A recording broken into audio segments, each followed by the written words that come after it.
Try ಮಾಡಿ ಆಚಿ chicken masala. ಆಚಿ chicken masala.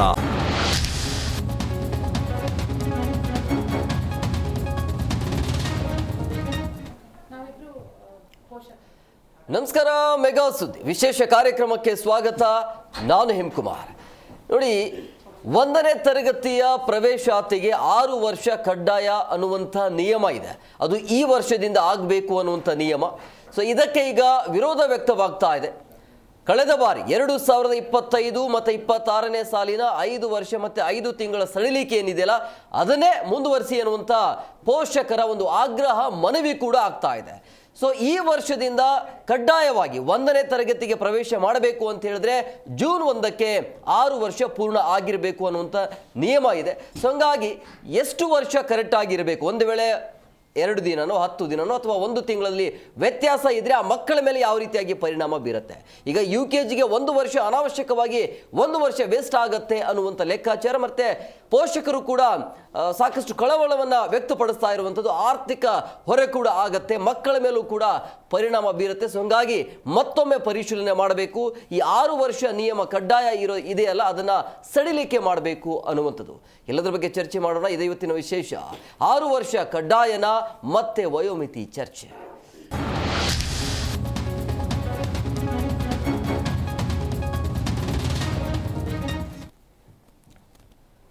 ರಾಜ್ಯದಲ್ಲಿ ಶುರುವಾಗ್ತಾ ಇರುವಂತಹ ಚರ್ಚೆ ಇದು. 6 ವರ್ಷ ಮಕ್ಕಳಿಗೆ ಕಡ್ಡಾಯವಾಗಿ ಇರಲೇಬೇಕು, 1ನೇ ತರಗತಿಗೆ ಪ್ರವೇಶ ಪಡಿಬೇಕು ಅನ್ನುವಂಥ ನಿಯಮಕ್ಕೆ. ಸೊ ಈಗ ವಿರೋಧ ಮತ್ತೆ ಪರ ಕೂಡ ಚರ್ಚೆ ಆಗ್ತಾ ಇದೆ. ಮಕ್ಕಳಿಗೆ ಅನುಕೂಲ ಆಗತ್ತೆ ಅಂತ ಶಿಕ್ಷಣ ಇಲಾಖೆ ಹೇಳ್ತಾ ಇದ್ರು ಕೂಡ ಪೋಷಕರು ಬೇಡವೇ ಬೇಡ ಅಂತೀವಿ. ಸೊ ರಾಜ್ಯದಲ್ಲಿ ಈಗ ಮತ್ತೆ ಶುರುವಾಗ್ತಾ ಇದೆ ಈ ಒಂದು ವಯೋಮಿತಿಯ ಚರ್ಚೆ. ಈ ವರ್ಷವೂ ಕೂಡ ಸರ್ಕಾರ ಮಕ್ಕಳ ವಯೋಮಿತಿಯ ಸಡಿಲಿಕೆ ಮಾಡುತ್ತಾ ಇಲ್ವಾ ಅನ್ನುವಂಥ ವಿಚಾರ. ಸೊ ಕಳೆದ ವರ್ಷ ಇಲಾಖೆಯಿಂದ 5 ವರ್ಷ 5 ತಿಂಗಳಿಗೆ ಅನುಮತಿಯನ್ನು ಕೊಟ್ಟಿತ್ತು. ಸಾಕಷ್ಟು ಗೊಂದಲ ಇತ್ತು, ಸಮಸ್ಯೆ ಇತ್ತು. ಸೊ ಹಂಗಾಗಿ ಕಳೆದ ವರ್ಷ ಅದಕ್ಕೆ ಅವಕಾಶ ಮಾಡಿಕೊಡ್ತು. ಸೊ ಈ ವರ್ಷನೂ ಕೂಡ ಅದನ್ನು ಮುಂದುವರಿಸಬೇಕು ಅನ್ನುವಂಥದ್ದು ಪೋಷಕರ ಒತ್ತಾಯ ಇದೆ. ಸೊ ಹಂಗಾಗಿ 6 ವರ್ಷ ಕಡ್ಡಾಯದಿಂದಾಗಿ 2.5 ಲಕ್ಷ ಮಕ್ಕಳಿಗೆ ಸಂಕಷ್ಟ ಎದುರಾಗತ್ತೆ ಅನ್ನುವಂಥದ್ದು. ಈ ಜೆನ್ಸಿ ಮಕ್ಕಳಿಗೆ ಶಿಕ್ಷಣ ನೀಡಲು ಯಾವ ಸಮಯ ಸೂಕ್ತ ಆಗತ್ತೆ ಅನ್ನುವಂಥ ಯಕ್ಷ ಪ್ರಶ್ನೆ ಇದೆ. ವೈದ್ಯರು, ಪೋಷಕರು ಮತ್ತು ಶಿಕ್ಷಕರಿಂದ ಈ ರೀತಿಯ ವಿಭಿನ್ನ ರೀತಿಯಲ್ಲಿ ಅಭಿಪ್ರಾಯಗಳು ಕೂಡ ವ್ಯಕ್ತ ಆಗ್ತಾ ಇವೆ. ಸೊ ಸರ್ಕಾರದ ನಿಯಮದಿಂದ ಹೆಚ್ಚು ಸಮಸ್ಯೆ ಆಗತ್ತೆ ಅಂತೇಳಿ ಪೋಷಕರು ಕೂಡ ಹೇಳ್ತಿರುವಂಥದ್ದು. ಅಂದರೆ ಈಗ 5 ವರ್ಷ 6 ತಿಂಗಳ 8 ತಿಂಗಳಾದರೂ ಕೂಡ ಆತನಿಗೆ 1ನೇ ತರಗತಿಗೆ ಪ್ರವೇಶ ಇರೋದಿಲ್ಲ. ಕಂಪಲ್ಸರಿ ಜೂನ್ 1ಕ್ಕೆ ಆ ಮಗುವಿಗೆ 6 ವರ್ಷ ಆಗಿರಬೇಕು ಅನ್ನುವಂಥ ನಿಯಮ ಇದೆ. ಈ ನಿಯಮ ಸರಿ ಇಲ್ಲ ಅನ್ನುವಂಥ ಲೆಕ್ಕಾಚಾರ. ಸೊ ಹಂಗಾಗಿ ಮತ್ತೆ ಮನವಿಯನ್ನು ಮಾಡ್ತಾ ಇರುವಂಥದ್ದು. ಸೊ 5 ವರ್ಷ 5 ತಿಂಗಳ ಏನಿದೆಯಲ್ಲ ಅದು ಕಂಟಿನ್ಯೂ ಆಗಬೇಕು ಅಂತೇಳಿ. ಬಟ್ ಇದಕ್ಕೆ ಸರ್ಕಾರ ಏನು ಮಾಡುತ್ತೆ, ಶಿಕ್ಷಣ ಇಲಾಖೆ ಏನು ಮಾಡುತ್ತೆ ಅನ್ನುವಂಥ ಸಹಜವಾಗಿ ಕುತೂಹಲ ಇದೆ. ಇದರಿಂದ ಮಕ್ಕಳಿಗೆ ಏನೆಲ್ಲ ಎಫೆಕ್ಟ್ ಆಗತ್ತೆ ಅಂತೇಳಿ. ಈಗ UKGಯಲ್ಲಿ ಮತ್ತೆ 1 ವರ್ಷ ಓದೋದಾದರೆ ಆತನಿಗೆ ಮಾನಸಿಕವಾಗಿ ಆತ ಸರಿ ಇರ್ತಾನ ಇಲ್ಲ ಅನ್ನುವಂಥದ್ದು, ಅಥವಾ ಇದು ಲಾಭನ ಅಥವಾ ನಷ್ಟ ಆಗತ್ತಾ ಮಕ್ಕಳಿಗೆ ಅಂತೇಳಿ, ಮುಂದಿನ ಭವಿಷ್ಯ ಏನಾಗಬಹುದು ಅಂತೇಳಿ. 6 ವರ್ಷ ನಿಯಮ ಅನ್ನೋದು ಯಾಕೆ, ಈ ಕಡ್ಡಾಯ ಮಾಡ್ತಾ ಇರೋದು ಯಾಕೆ, ಮತ್ತು ವಿರೋಧ ಯಾಕೆ ಆಗ್ತಾ ಇದೆ, ಎಲ್ಲದರ ಬಗ್ಗೆ ಚರ್ಚೆ ಮಾಡೋಣ.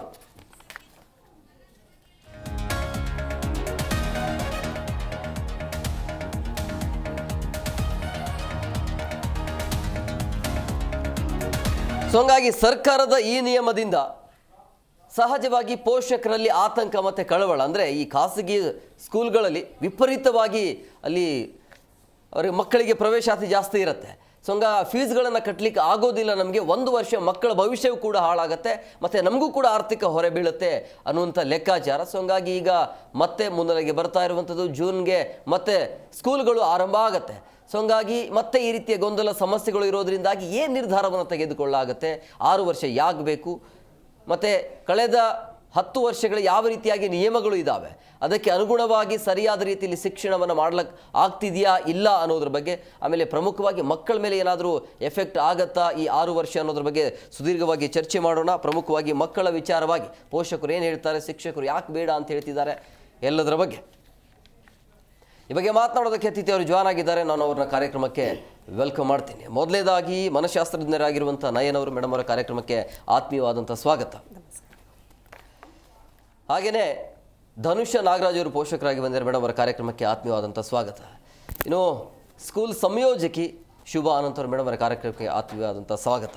ಇನ್ನು ಹಾಗೆ ಪೋಷಕರಾಗಿರುವಂಥ ನಾಗರಾಜ್ ಅಂಗಡಿಯವರು ಸರ್ ತಮ್ಮ ಕೂಡ ಕಾರ್ಯಕ್ರಮಕ್ಕೆ ಆತ್ಮೀಯವಾದಂಥ ಸ್ವಾಗತ. ಸರ್ ನಾನು ಅವ್ರ ಹತ್ರನೇ ಬರ್ತೀನಿ. ಮೇಡಮ್ ಅವರ ಈಗ 6 ವರ್ಷ ನಿಯಮ ಅನ್ನೋದು ಕಡ್ಡಾಯ, ಇದು ಕಳೆದ ಬಾರಿನ ಆಗಬೇಕಾಗಿತ್ತು, ಬಟ್ ಸಾಕಷ್ಟು ವಿರೋಧ ವ್ಯಕ್ತ ಆಗಿರುವಂಥ ಹಿನ್ನೆಲೆಯಲ್ಲಿ ಅದನ್ನ ಈಗ ಮುಂದಕ್ಕೆ ಹಾಕಲಾಗಿತ್ತು, ಬಟ್ ಈ ವರ್ಷದು ಬರಲೇಬೇಕು ಅನ್ನುವಂಥ ವಿಚಾರ. ಬಟ್ ಈ ನಿಯಮದ ಬಗ್ಗೆ ನಿಮ್ಮ ಅಭಿಪ್ರಾಯ?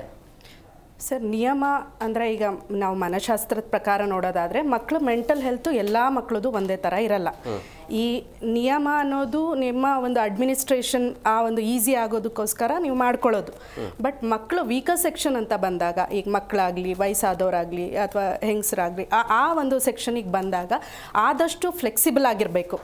ಸೊ ಫ್ಲೆಕ್ಸಿಬಿಲಿಟಿ ಇದ್ದಾಗ ಮಕ್ಕಳು ಅಂದರೆ ಅದರಲ್ಲೂ ವೀಕರ್ ಸೆಕ್ಷನ್ ಮಕ್ಕಳು ವಿಷಯ ಅಂತ ಈಗ ಮಕ್ಕಳು ವಿಷಯ ಬಂದಿರೋದ್ರಿಂದ ಅವರ ಮಾನಸಿಕ ಬೆಳವಣಿಗೆ ತುಂಬ ಇಂಪಾರ್ಟೆಂಟು.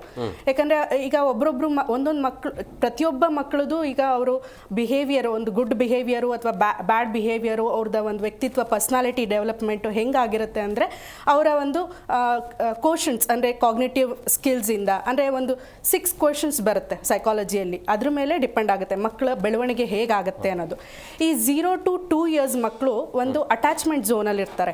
ಅಟ್ಯಾಚ್ಮೆಂಟ್ ಝೋನ್ ಅಂದರೆ ಮತ್ತೆ ಸೆಕ್ಯೂರಿಟಿ ಬೇಕು, ಅಮ್ಮ ಬೇಕು, ಅಮ್ಮನ ಜೊತೆ ಇರಬೇಕು, ಆ ಥರ 2 ವರ್ಷದ ಒಳಗೆ 2 ವರ್ಷದ ಒಳಗೆ 2 ರಿಂದ 6 ವರ್ಷ ಈ ವಯಸ್ಸಲ್ಲಿ ಪ್ರೋಗ್ರಾಮಿಂಗ್ ಆಗ್ತಾ ಇರುತ್ತೆ ಮಕ್ಕಳಲ್ಲಿ. ಅಂದರೆ ಮಕ್ಕಳು ಹೇಳಿದ್ದನ್ನು ಕೇಳ್ತಾ ಇರ್ತಾರೆ, ಜೊತೆಗೆ ಅಬ್ಸಾರ್ಬ್ ಮಾಡ್ಕೋತಾ ಇರ್ತಾರೆ. ತಂದೆ ತಾಯಿ ಹೇಗಿರ್ತಾರೆ, ನಾವು ಹೆಂಗೆ ಬೆರಿಬೇಕು, ಹೊರಗಡೆ ಯಾವ ರೀತಿ ಕಲಿಬೇಕು, ಆಮೇಲೆ ಅವರ ಒಂದು ಕಲ್ಪನಾ ಶಕ್ತಿ ಇಂಪ್ರೂವ್ ಆಗ್ತಾ ಇರುತ್ತೆ. ಇದೆಲ್ಲ 6 years ವರೆಗೂ ಅವರ ಒಂದು ಕಾಗ್ನಿಟಿವ್ ಸ್ಕಿಲ್ಸು ಬಿಹೇವಿಯರು ಎಲ್ಲ ಡೆವಲಪ್ ಆಗ್ತಾ ಇರುತ್ತೆ. ಸೊ ಈಗ ಇವರು 6 years ಕಡ್ಡಾಯ ಮಾಡಿದ್ದಾರೆ. ಇಲ್ಲೇನಾಗಿದೆ ಅಂದರೆ ಕೆಲವೊಂದು ಮಕ್ಕಳಿಗೆ ಅಂದರೆ ಸ್ವಲ್ಪ ಹೆಚ್ಚು ಕಮ್ಮಿ ಜುಲೈಯಲ್ಲಿ ಹುಟ್ಟಿದ ಮಕ್ಕಳು ಅಥವಾ ಅವರಿಗೆಲ್ಲ ಲಾಂಗ್ ಟರ್ಮ್ ಗ್ಯಾಪ್ ಆಗುತ್ತೆ. ಈಗ ಪೇರೆಂಟ್ಸ್ ಏನು ಮಾಡಿರ್ತಾರೆ ಅಂದರೆ ಮುಂಚೆನೇ ಸೇರಿಸ್ಕೊಂಡಿರ್ತಾರೆ, ಅಂದರೆ LKG UKG, ಆಮೇಲೆ ಮತ್ತೆ ಕಾಯಬೇಕಾಗತ್ತೆ. ಅಲ್ಲಿ ಮಕ್ಕಳಿಗೆ ಏನಾಗುತ್ತೆ ಅಂದರೆ ಗ್ಯಾಪ್ ಆಗುತ್ತೆ, ಲರ್ನಿಂಗ್ಸ್ ಗ್ಯಾಪ್ ಆಗುತ್ತೆ. ಗ್ಯಾಪ್ ಆದಾಗ ಅವ್ರ ಮೇಲೆ ಒತ್ತಡ ಜಾಸ್ತಿ ಆಗುತ್ತೆ, ಅಕಾಡೆಮಿಕ್ ಸ್ಟ್ರೆಸ್ ಜಾಸ್ತಿ ಆಗುತ್ತೆ. ಅವರಲ್ಲಿ ಆ ಒಂದು ಸ್ಕೇರ್ಸ್ ಅಂದರೆ ಆ ಒಂದು ಭಯ, ಫಿಯರು, ಆಂಗ್ಸೈಟಿ ಇದೆಲ್ಲ ಡೆವಲಪ್. ಅಂದರೆ ನನ್ನ ಫ್ರೆಂಡ್ಸ್ ಎಲ್ಲ ಸ್ಕೂಲ್ಗೆ ಹೋಗ್ತಾ ಇದ್ದಾರೆ, ನಾನು ಹಿಂದೆ ಬಿದ್ದಿದ್ದೀನಿ. ಈ 6 ವರ್ಷದ ಒಳಗಿನ ಮಕ್ಕಳು ಕಂಪ್ಲೀಟ್ ಅಬ್ಸಾರ್ಬ್ ಮಾಡ್ಕೋತಾ ಇರ್ತಾರೆ. ಅಂದರೆ ಸೆಲ್ಫ್ ಇಮೇಜ್ ಡೆವಲಪ್ ಆಗ್ತಾ ಇರುತ್ತೆ ಅವರಿಗೆ. ನಾನು ಹಿಂದಿದ್ದೀನಿ, ನಾನು ಸರಿ ಇಲ್ಲ, ನಾನು ಸ್ಕೂಲ್ಗೆ ಹೋಗ್ತಿಲ್ಲ. ಅವರಿಗೆ ಆ ಒಂದು ಲಾಜಿಕಲ್ ಮೈಂಡ್ಸೆಟ್ಟೇ ಇರಲ್ಲ, ಯಾವುದು ಸರಿ ಯಾವುದು ತಪ್ಪು ಇಲ್ಲ. ಸೊ ಅಲ್ಲಿ ಅವ್ರಿಗೆ ಪ್ರಾಬ್ಲಮ್ ಆಗುತ್ತೆ. ನಾನು ಈಗ ಹೇಳೋದೇನೆಂದರೆ ಅವ್ರು ಆದಷ್ಟು ಗೌರ್ಮೆಂಟು ಫ್ಲೆಕ್ಸಿಬಲ್ ಆಗಿರಬೇಕು. ಈ ಮಕ್ಕಳ ವಿಚಾರದಲ್ಲಿ ಒಂಚೂರು ರಿಲ್ಯಾಕ್ಸೇಷನ್ ವಿಂಡೋ ಜಾಸ್ತಿ ಮಾಡಬೇಕು ಅಂತ ನಾನು ಹೇಳೋದು. ಎಸ್ ಮೇಡಮ್ ಅವರೇ, ಶೋಭಾ ಮೇಡಮ್ ಅವರೇ, ಈಗ ಸರ್ಕಾರದ ಈ ನಿರ್ಧಾರ ಇದೆಯಲ್ಲ 6 ವರ್ಷ ಕಡ್ಡಾಯ ಅನ್ನೋದು ಯಾಕೆ ಇರಬಹುದು ಅಂತೇಳಿ ಈ ಒಂದು ಆಲೋಚನೆ ಯಾಕೆ ಸರ್? ಅದೇ ಆಸ್ ಮೇಡಮ್ ಹೇಳ್ದಂಗೆ 6 ವರ್ಷ ಅಂತ ನೀವು ಒಂದು ಫಿಕ್ಸ್ ಮಾಡಿದ್ದೀರಾ, ಬಟ್ ಅದು ಎಲ್ಲರಿಗೂ ಅಪ್ಲೈ ಆಗಲ್ಲ. ಎಲ್ಲ ಮಕ್ಕಳು ಒಂದೇ ಲೆವೆಲಲ್ಲಿ ನೀವು ನೋಡೋಕ್ಕಾಗಲ್ಲ. ಒಂದೊಂದು ಮಗು ಬೆಳವಣಿಗೆನೂ ಬೇರೆ ಥರ ಇರುತ್ತೆ. ಸಾಮರ್ಥ್ಯ, ಬೆಳವಣಿಗೆ, ಅದು ಅರ್ಥ ಮಾಡ್ಕೊಳೋ ಶಕ್ತಿ, ಅವ್ರ ಮನೆ ವಾತಾವರಣ, ಪೋಷಕರ ಪಾತ್ರ, ವಾತಾವರಣ, ಹೋಗೋ ಶಾಲೆ, ಅದರ ಎಲ್ಲ ಸುತ್ತಮುತ್ತಲಿನ ಪರಿವಾರ ಮತ್ತು ಎನ್ವೈರ್ಮೆಂಟ್ ಏನಂತೆ ಪರಿಸರ, ಅದೆಲ್ಲ ಹೆಂಗೆ ಅಂದರೆ ಹೇಳ್ದಾಗೆ 0 to 6 ಒಂಥರ ಸ್ಪಾಂಜಿನ ಥರ ಮಗು. ಏನೇನಿರುತ್ತೆ ಅದ್ರ ಸುತ್ತಮುತ್ತ ಜಸ್ಟ್ ಹೀರ್ಕೊಳ್ತಾ ಹೋಗುತ್ತೆ. ನೀವು ಆ ಟೈಮಲ್ಲಿ ಏನು ಮಾಡಬೇಕು, ನಾವು ಬರೀ ಅದಕ್ಕೆ ಮ್ಯಾಕ್ಸಿಮಮ್ ಪ್ರೊವೈಡ್ ಮಾಡಬೇಕಷ್ಟೆ.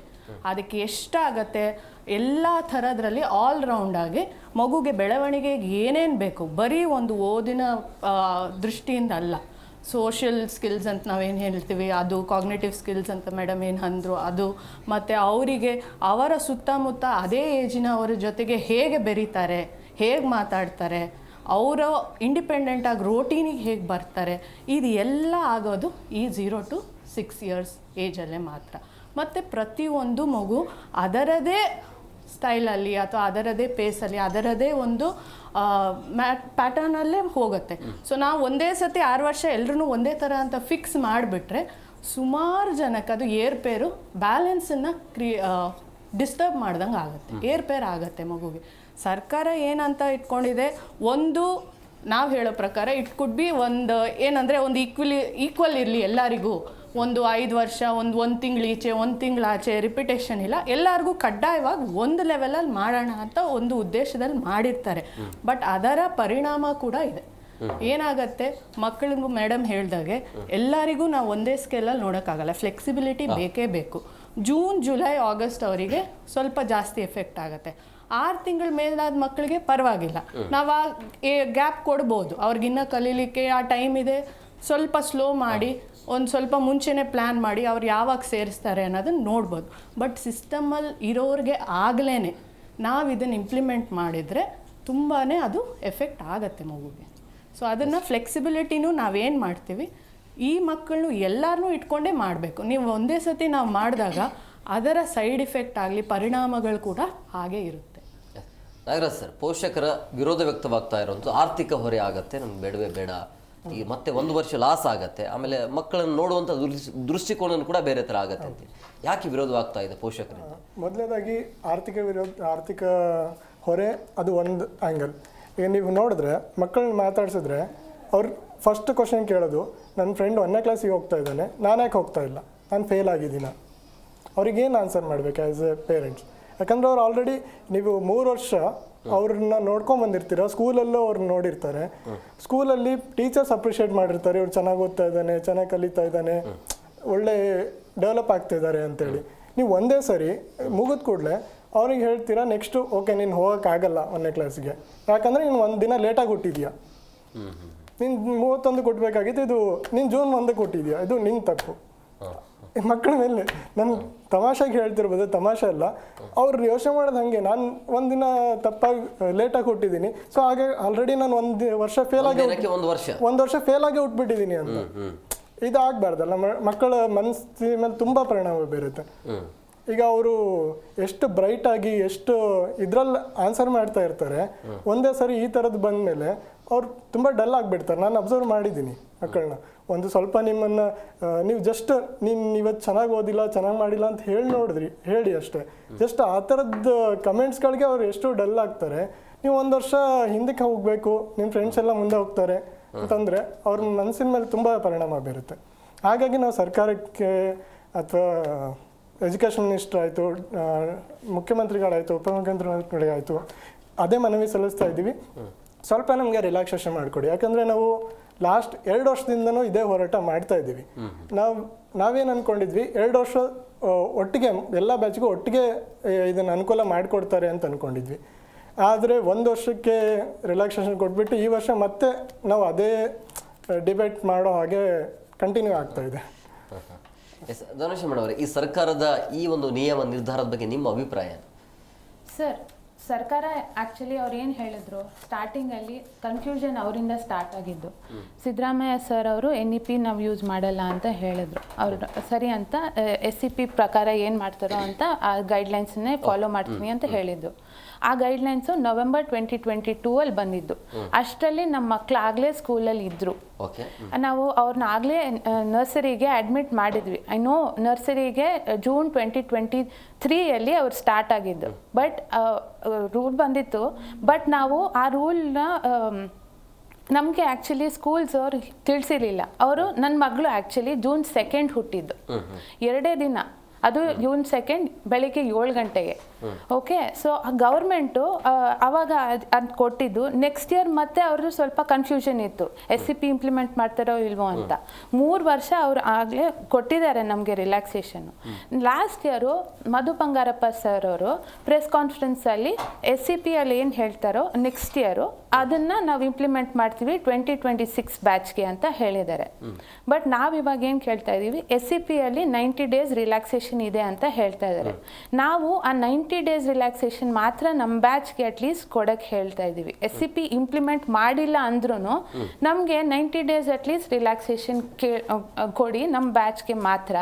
ಬಿಕಾಸ್ ನನ್ನ ಮಗಳು ಜೂನ್ 2 ಮೇ 31 ಅವ್ರಿಗೆ ಫಸ್ಟ್ ಸ್ಟ್ಯಾಂಡರ್ಡ್ಗೆ ಹೋಗೋಕೆ ಅನುಮತಿ ಕೊಡ್ತಾ ಇದ್ದಾರೆ. ಜೂನ್ 2 ನನ್ನ ಥರನೇ, ನನ್ನ ಮಗಳ ಥರನೇ ಅವಳಿಗೂ ತುಂಬ ಜನ ಫ್ರೆಂಡ್ಸ್ ಇದ್ದಾರೆ ಜೂನಿಂದ ಆಗಸ್ಟ್ ಒಳಗಡೆ ಇರೋರು.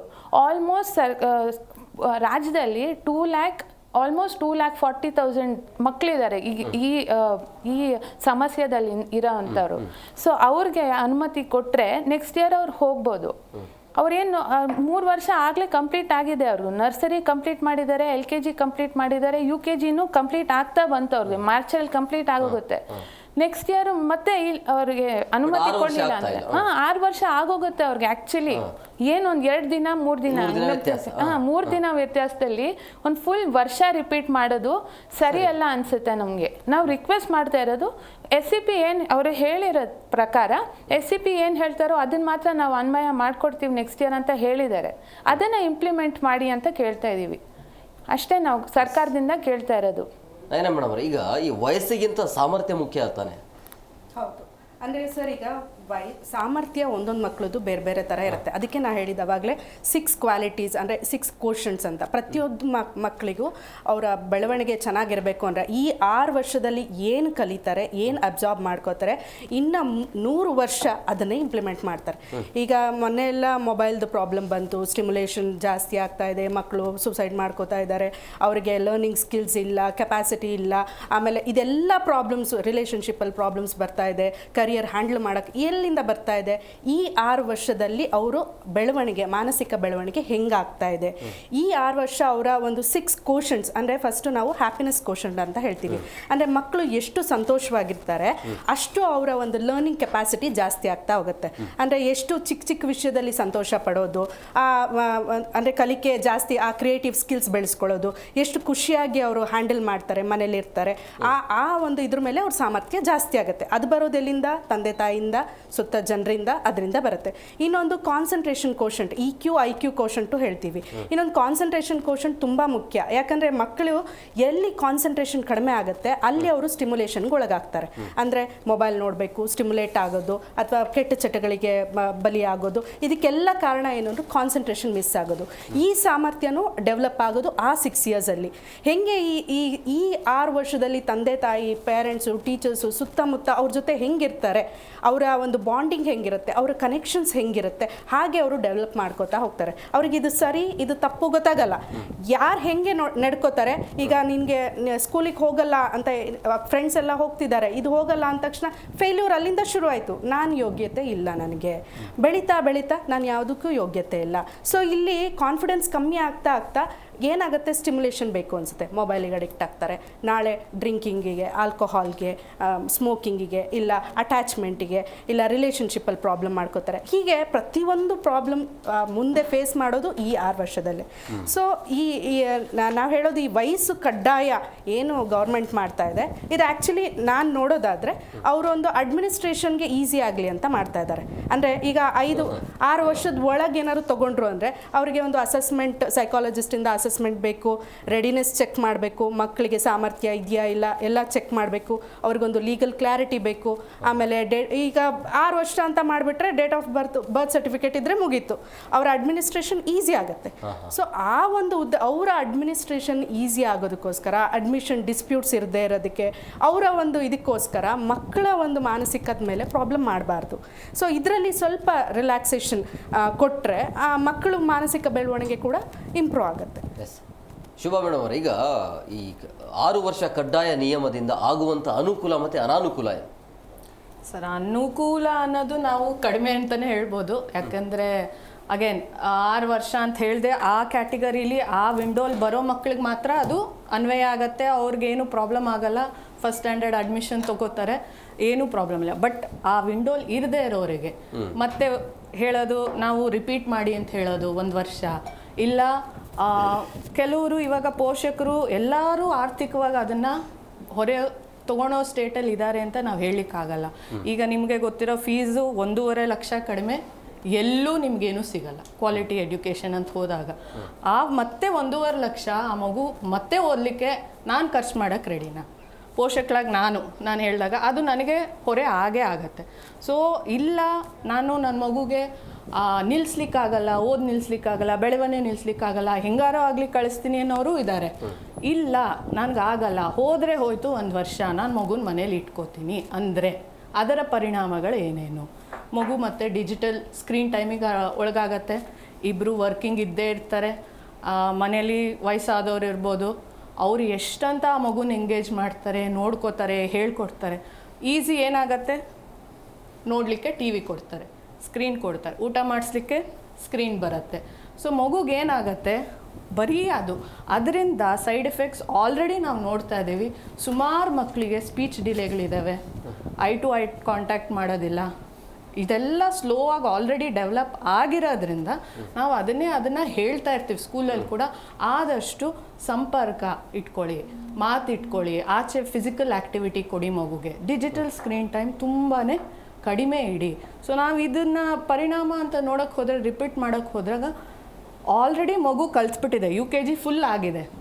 ನಾನು ಇವಾಗ ನಾಳೆ ನನಗೆ ಏನು ಖುಷಿ ಇದ್ದರೆ ತಾನೇ ನಾನು ಸ್ಕೂಲಿಗೆ ಹೋಗೋದು. ಹೊಸ ಕಲೀಲಿಕ್ಕೆ ಏನಾದರೂ ಇದೆ ಅಥವಾ ನನಗೆ ಆ ಉತ್ಸಾಹ ಇದೆ, ನನಗೆ ಇವತ್ತೇನೋ ಹೇಳ್ಕೊಡ್ತಾರೆ, ನಾನು ಮಾಡಿದ್ದನ್ನೇ ಮಾಡಿದ್ರೆ 3 ದಿನ 4ನೇ ದಿನ ನಾನು ಹೋಗಲ್ಲ. ಏನಿದೆ ಇದೆಲ್ಲ ಗೊತ್ತಲ್ಲ. ಅದು ಆ್ಯಟಿಟ್ಯೂಡು. ಇನ್ನೊಂದು ಏನಾಗುತ್ತೆ, ನನಗೆ ಎಲ್ಲ ಗೊತ್ತು, ಹೋಗೋದೇನು ಬೇಕಾಗಿಲ್ಲ ಅನ್ನೋ ಭಾವನೆ ಕೂಡ ಮಗುವಲ್ಲಿ ಬೆಳೆಯಲಿಕ್ಕೆ ಅವಕಾಶ ಇರುತ್ತೆ. ಎಲ್ಲರಿಗೂ ಅಂತಲ್ಲ, ಬಟ್ ಇದೆಲ್ಲ ಅದಕ್ಕೆ ದಾರಿ ಮಾಡಿಕೊಡತ್ತೆ. ಸೊ ಆವಾಗ ನೆಕ್ಸ್ಟ್ ಏನು ಬರುತ್ತೆ, ಪೋಷಕರ ಮೇಲೆ ಪ್ರೆಷರ್ ಕೂಡ ಬೀಳತ್ತೆ. ಅವ್ರ ಮೇಲೂ ಅಲ್ಲ, ಪೋಷಕರು ಏನಿರ್ತಾರೆ ದಿನ ಅದನ್ನ ನೆಪ್ಸಿ, ಇಲ್ಲ ಹೋಗು, ಹಂಗೆ ಮಾಡು, ಇಲ್ಲ ಅಂದರೆ ದೇ ಹ್ಯಾವ್ ಟು ಬ್ರೈಬ್ ಮಗುಗೆ. ನೀನು ಹೋಗಿ ಬಂದರೆ ಹಿಂಗೆ, ಇಲ್ಲ ಇವತ್ತು ಹೋಗಿ ಬಾ. ಸೊ ಇದೆಲ್ಲ ಅಡ್ವರ್ಸ್ ಎಫೆಕ್ಟೇ ಜಾಸ್ತಿ ಬಿಟ್ಟರೆ ಪ್ರೋಸ್ ಅಂತ ಹೇಳೋದಕ್ಕೆ ತುಂಬಾ ಕಡಿಮೆ. ಈಗ ನಾವು ಏನು ಹೇಳ್ತೀವಿ, ಪ್ರೀ ಪ್ರೈಮರಿ ಅಂತ ಹೇಳ್ತೀವಿ, 0 to 6. ಅದು ಬಂದ್ಬಿಟ್ಟು ಪ್ರೀ ಪ್ರೈಮರಿ ಅಂದರೆ ಏನು, ಆ ಮಗುಗೆ ಫಸ್ಟ್ ಸ್ಟ್ಯಾಂಡರ್ಡ್ 1ನೇ ತರಗತಿಗೆ ಹೋಗೋಕ್ಕೆ ರೆಡಿ ಮಾಡ್ತಾ ಇದ್ದೀವಿ. The child is getting ready. ಇದೆಲ್ಲ ರೆಡಿನೆಸ್ ಇದು. ಸೊ ನಾವು UKGಗೆ ಬಂದಾಗ ನಾವು ಹೇಳೋದೇನೆಂದರೆ, ಅದು ನೆಕ್ಸ್ಟ್ ಲೆವೆಲಿಗೆ ಹೋಗೋದಕ್ಕೆ ನಾವು ಮಗುನ ತಯಾರಿ ಮಾಡಿದ್ದೀವಿ. ಎನಿ ಪಾಯಿಂಟ್ ಆಫ್ ಟೈಮ್ ಯಾವುದೇ ಮಗು ಆಗಲಿ, ಎಲ್ಲರೂ ಕಲಿಯೋದು ಬೇರೆ ಬೇರೆ ಸಾಮರ್ಥ್ಯ ಇರುತ್ತೆ. ಎಲ್ಲಾದರೂ ಅನಿಸಿದ್ರೆ ಇಲ್ಲ ಈ ಮಗುಗೆ ಮುಂದಿನ ತರಗತಿಗೆ ಹೋದರೆ ಪ್ರೆಷರ್ ಆಗುತ್ತೆ, ಸ್ಟ್ರೆಸ್ ಆಗುತ್ತೆ ಅಂದಾಗ ಆ ಬೇಸಿಸ್ ಮೇಲೆ ಮಾತ್ರ ಹೋಲ್ಡ್ ಬ್ಯಾಕ್ ಮಾಡಬೇಕು ಅನ್ನೋದು ನನ್ನ ಅಭಿಪ್ರಾಯ. ಇಫ್ ಚೈಲ್ಡ್ ನಾವಿದೆಲ್ಲ ಕೊಟ್ಟಿರೋದು ಡೆವಲಪ್ಮೆಂಟಲ್ ಸ್ಟೇಜ್ ಆಗಲಿ, ರೆಡಿನೆಸ್ ಇದೆ ಅಂದಾಗ ಮಗು ಕಲಿಬೇಕು, ಪ್ರೋಗ್ರೆಸ್ ಆಗಲೇಬೇಕು. ನಾವು ಅವಾಗ ಗ್ರೋತನ್ನು ನಾವೇ ತಡೀತಾ ಇದ್ದೀವಲ್ವ. ನಾವು ಸರ್ಕಾರ ಅದಕ್ಕೆ ಅವಕಾಶ ಮಾಡಿಕೊಡ್ಬೇಕು. ಮಗುಗೆ ಬೆಳವಣಿಗೆಗೆ ಏನಿದೆ ಅಲ್ಲಿ ನೀವು ಏಜ್ ಕ್ರೈಟೀರಿಯಾ ಒಂದೇ ಒಂದು ಕಾರಣದಿಂದ ತಡೆ ಆಗಬಾರ್ದು. ನಾಗರಾಜ್ ಸರ್, ಈಗ ಮಕ್ಕಳಿಗೆ ಈಗ 1 ವರ್ಷ ಎಫೆಕ್ಟ್ ಆಗುತ್ತೆ ಅಂತ ಹೇಳಲಾಗ್ತಾ ಇದೆಯಲ್ಲ, ಒಂದು ವೇಳೆ ನೀವು ಜೂನ್ ಒಳಗಡೆ ಏನಾದರೂ ಜನನ ಆಯಿತು ಅಂದರೆ ಆತನಿಗೆ 6 ವರ್ಷ ಇಲ್ಲ ಅಂತ ಕಂಪ್ಲೀಟ್ 1ನೇ ತರಗತಿ ಪ್ರವೇಶ ಇರೋದಿಲ್ಲ.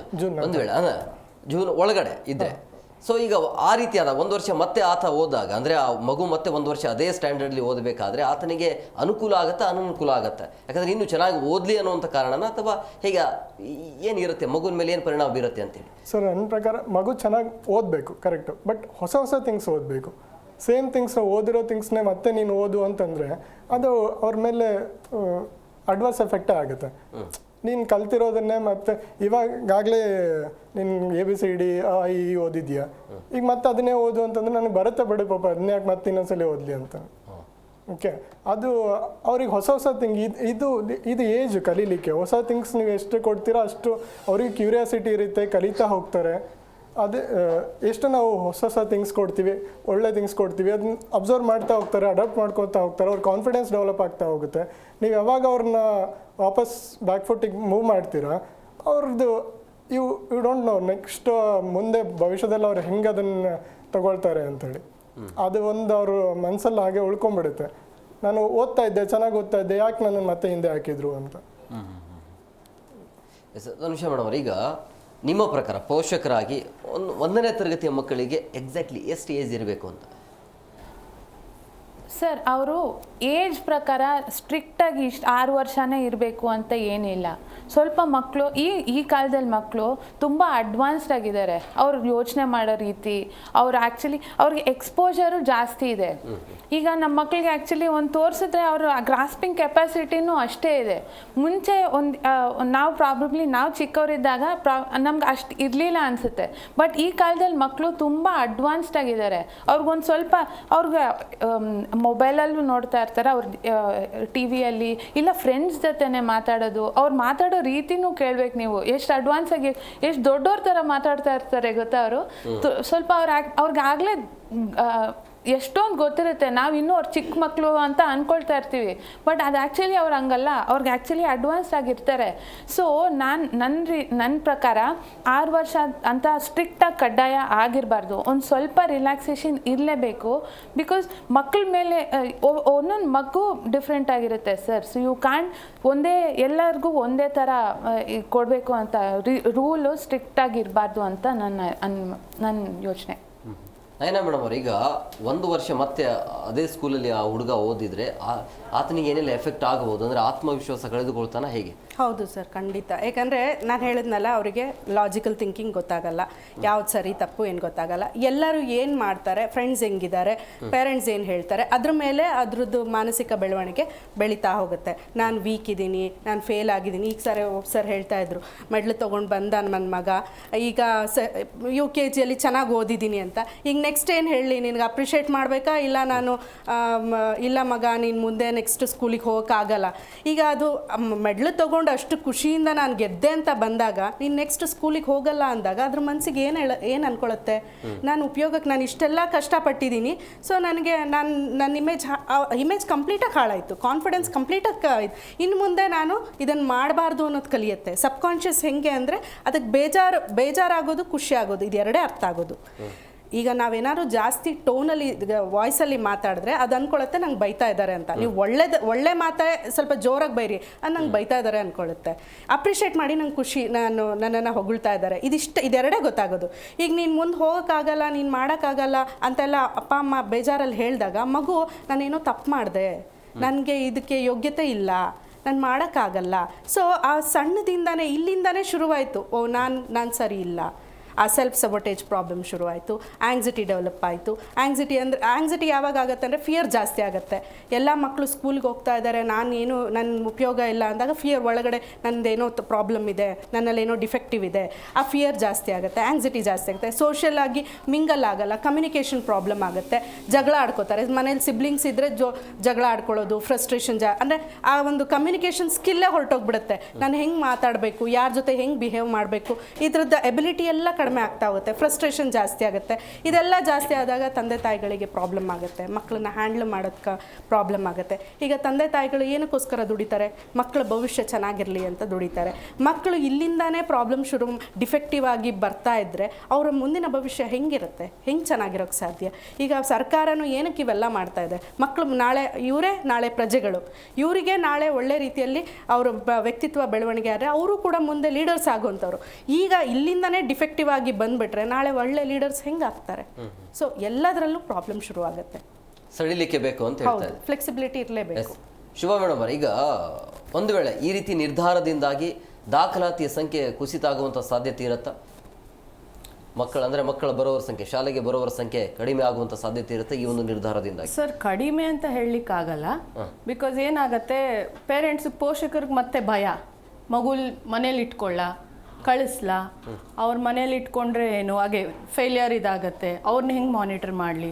ಮತ್ತಿಬ್ಬರು ನ್ಯೂಕ್ಲಿಯರ್ ಫ್ಯಾಮಿಲಿಗಳು ಜಾಸ್ತಿ, ನೋಡ್ಕೊಳಕ್ಕೆ ಮನೇಲೂ ಯಾರು ಇರಲ್ಲ, ಅವ್ರವ್ರ ಕಮಿಟ್ಮೆಂಟ್ಗಳು ಇದ್ದೇ ಇರುತ್ತೆ, ಕೆಲಸಕ್ಕೆ ಹೋಗಲೇಬೇಕು, ಮಗುನ ಎಲ್ಲಿ ಬಿಡ್ತಾರೆ?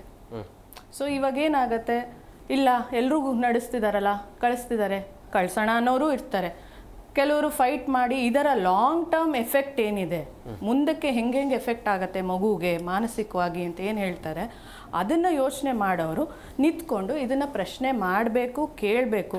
ನಾವು ಇವಾಗ ನೀವು ಬೇರೆ ಕಡೆ ಪ್ರಪಂಚದಲ್ಲಿ ಎಲ್ಲ ಕಡೆ ನೋಡೋಕ್ಕೆ ಹೋದರೆ IQ-ಗಿಂತ EQ-ಗೆ ಪ್ರಾಮುಖ್ಯತೆ ಜಾಸ್ತಿ ಆಗ್ತದೆ. ಕರಿಕ್ಯುಲಮ್ ಆಗಲಿ, ಓದೋ ಶಿಕ್ಷಣಲಾಗಲಿ ಇಮೋಷ್ನಲ್ ಇಂಟೆಲಿಜೆನ್ಸನ್ನು ಇನ್ಕಲ್ಕೇಟ್ ಮಾಡಿ ಅದನ್ನು ತರ್ತಾ ಇದ್ದಾರೆ ಸರ್ಕಾರ. ಅಂಥ ದಿನದಲ್ಲಿ ನಾವು ಆ ಇಮೋಷ್ನಲ್ ಕೋಶಂಟಿಗೇನೆ ಸರ್ಕಾರ ಏಟಾಗ್ತಿದೆ. ಸೊ ಇದು ಯೋಚನೆ ಮಾಡಬೇಕಾದಂಥದ್ದು, ಜೊತೆಗೆ ಪ್ರಶ್ನೆನೂ ಮಾಡಬೇಕಾದಂಥದ್ದು. ನಾವು ನಾಳೆ ಎಲ್ಲಿ ನಿಲ್ತೀವಿ, ಈಗ ಇವರು ನಾಳೆಯ ಯೂತ್ ಆಗ್ತಾರೆ, ಅವ್ರು ಹೆಂಗೆ ನಡೆಸ್ತಾರೆ, ಏನು ಮಾಡ್ತಾರೆ, ನಮ್ಮ ಭವಿಷ್ಯ ಕೂಡ ಅದ್ರ ಮೇಲೆ ಡಿಪೆಂಡೆಂಟ್ ಆಗಿರತ್ತೆ. ಅವ್ರಿಗೊಂದು ಕ್ಲಾರಿಟಿ ಇಲ್ಲ, ಒಂದು ಡಿಸಿಷನ್ ಮೇಕಿಂಗ್ ಇಲ್ಲ, ಪ್ರಾಬ್ಲಮ್ ಸಾಲ್ವಿಂಗ್ ಕೆಪಾಸಿಟಿ ಇಲ್ಲ, ಏನೂ ಬಂದಿಲ್ಲ ಆ ಮಗುಗೆ. ಇದೆಲ್ಲ ಡೆವಲಪ್ ಆಗಲು within 0 to 6 years. Problem solving ಅಂತೀವಿ, ರೆಸಿಲೆನ್ಸ್ ಅಂತೀವಿ, ಅದನ್ನು ಟರ್ಮಿನಾಲಜೀಸ್ ಇದೆಲ್ಲ ಹೇಳೋದು ನಾವು ಹೆಂಗೆ ಮಗುನ ತಯಾರಿ ಮಾಡ್ತೀವಿ. 0 to 6 ಯಾಕೆ ಅಷ್ಟು ಇಂಪಾರ್ಟೆಂಟ್, 0 to 6 ಅಂತ ಎಂಫಸೈಸ್ ಮಾಡ್ತೀವಿ ಅನ್ನೋದು ಮ್ಯಾಕ್ಸಿಮಮ್ ಬ್ರೈನ್ ಡೆವಲಪ್ಮೆಂಟ್ ಆ ವಿಂಡೋಲೇ ಆಗೋದು. ನಾಳೆ ಇದು ಫೌಂಡೇಶನ್, ಅದ್ರ ಮೇಲೆ ಏನು ಕಟ್ತಿರೋ it is only based on ಈ 0 to 6 ಆ ಮಗುಗೆ ಏನೇನು ಡೆವಲಪ್ಮೆಂಟ್ ಆಗಿರುತ್ತೆ, ಏನೇನು ಕೊಟ್ಟಿರ್ತೀವಿ, based only on that. So ಅದನ್ನು ನೋಡೋಕ್ಕೆ ಹೋದಾಗ ಸೊ ನಾವು ಇದನ್ನು ಪ್ರಶ್ನೆ ಮಾಡಲೇಬೇಕು, ಇದು ನಿಲ್ಲೋದಿಲ್ಲ. ನೀವು ಹೇಳ್ದಂಗೆ ನಂಬರ್ಸ್ ಅಂತೂ ನಿಲ್ಲೋದಿಲ್ಲ. ಯಾಕೆಂದರೆ ಸುಮಾರು ಜನ ಏನಾಗುತ್ತೆ, ಭಯ ಪಡ್ತಾರೆ. ಇಲ್ಲ ಎದುರಾಕೊಳ್ಳೋದು ಬೇಡ, ಇಲ್ಲ ಸೀಟ್ ಕೊಡ್ತಿದಾರಲ್ಲ 10ನೇ ತರಗತಿವರೆಗೂ ಮಗು ಮುಗಿಸ್ಬಿಡ್ತಾನೆ, ಏನಕ್ಕೆ ಬೇಕು, ಟೆನ್ಷನ್ ಬೇಡ ನಮಗೆ, ಓದ್ಕೊಂಡು ಹೋಗ್ತಾರಲ್ಲ ಟ್ಯೂಷನಿಗೆ ಹಾಕ್ಬಿಡೋಣ, ಕೈಲಾಗಿಲ್ಲ ಅಂದರೆ ಟ್ಯೂಷನಿಗೆ ಹಾಕ್ಬಿಡೋಣ.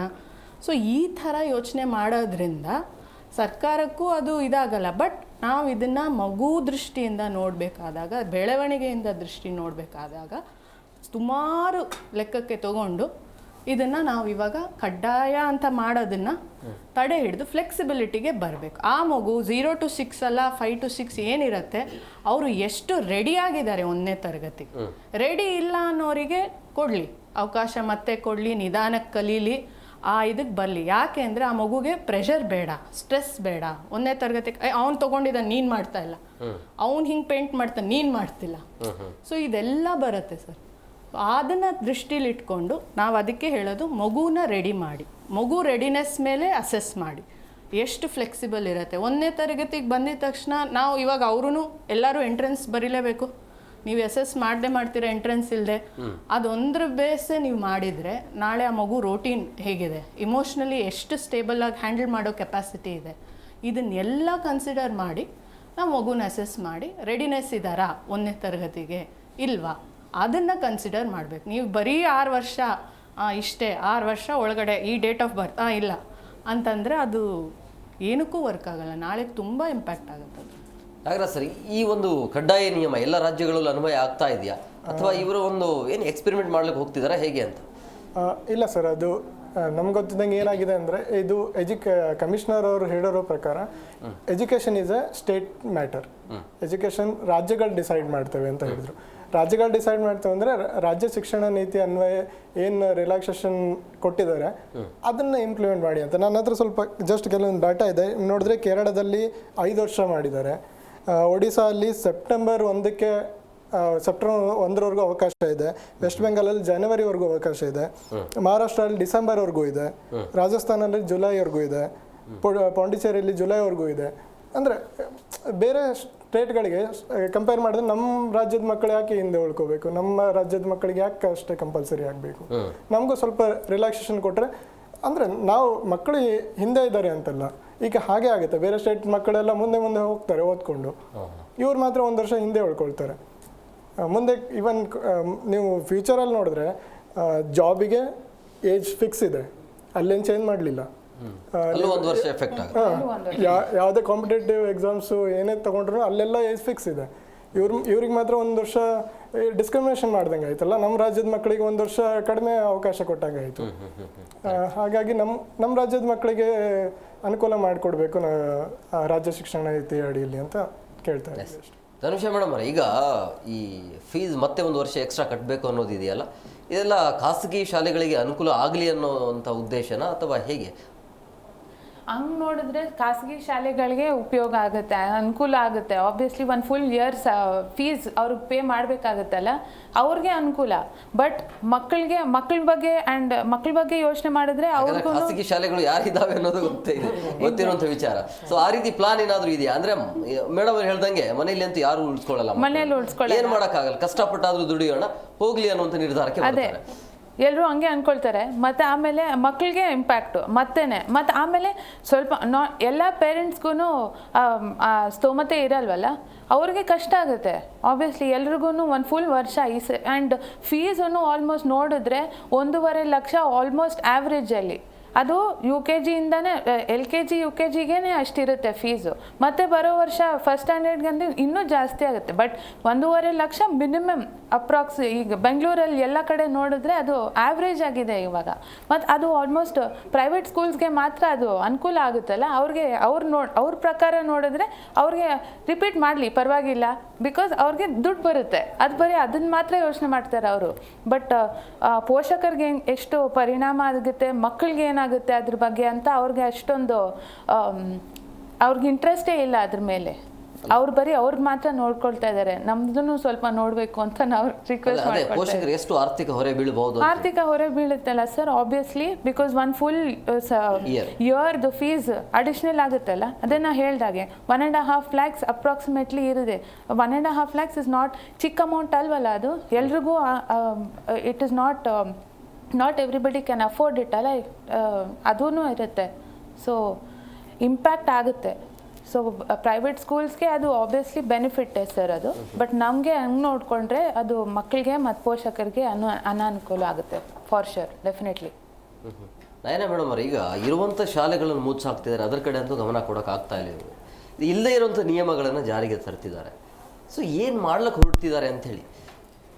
ಸರ್, ಅದೇ ನಿಯಮಗಳು ಅವ್ರಿಗೆ ಈಸಿ ಆಗಲಿ ಅಂತಲೇ ಮಾಡೋದು. ಅಡ್ಮಿನಿಸ್ಟ್ರೇಷನ್ ಅಂದ ತಕ್ಷಣ ಎಲ್ಲಿ ರಿಜಿಡ್ ಪಾಲಿಸೀಸ್ ಇರುತ್ತೆ ಅಲ್ಲಿ ಅಡ್ಮಿನಿಸ್ಟ್ರೇಷನ್ ಸರಾಗವಾಗಿ ನಡೆಯುತ್ತೆ. ಇದು ಅವ್ರದ್ದು ಪಾಲಿಸಿ.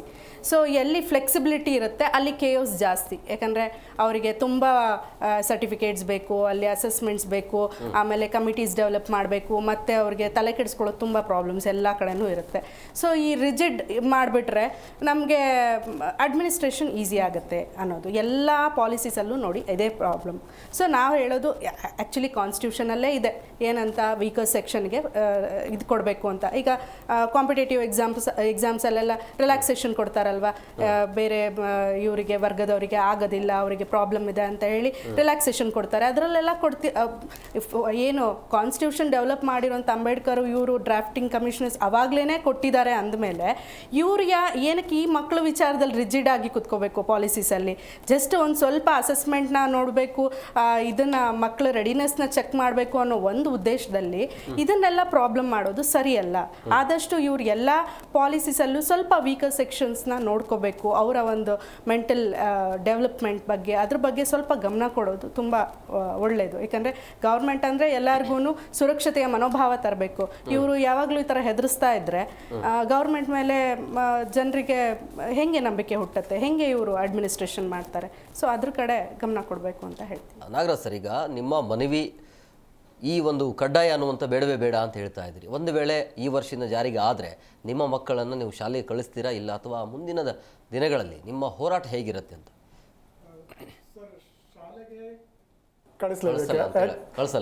ಕಳಿಸ್ಬೇಕು ನಾವು. ಯಾಕಂದರೆ ಮಗುನ್ ಮೆಂಟಲಿ ಇದನ್ನು ಯೋಚನೆ ಮಾಡಬೇಕು.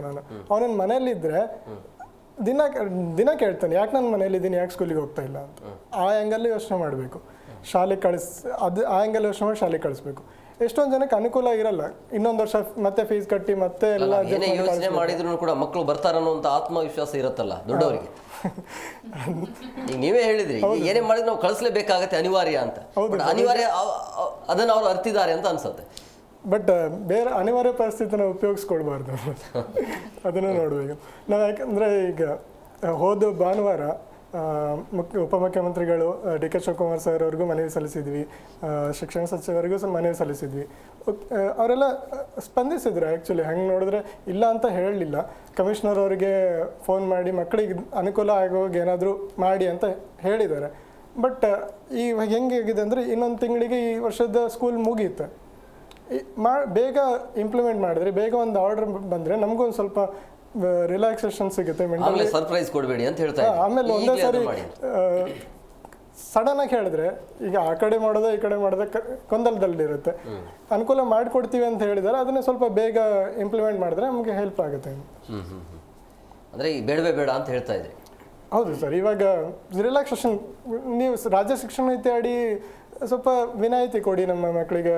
ಸ್ವಲ್ಪ ಏಜ್ ರಿಲ್ಯಾಕ್ಸೇಷನ್ ಕೊಟ್ಟರೆ ಅವರು ಮುಂದಿನ ವರ್ಷ ಪ್ರೋಗ್ರೆಸ್ ಆಗಲಿಕ್ಕೆ ಅನುಕೂಲ ಆಗುತ್ತೆ.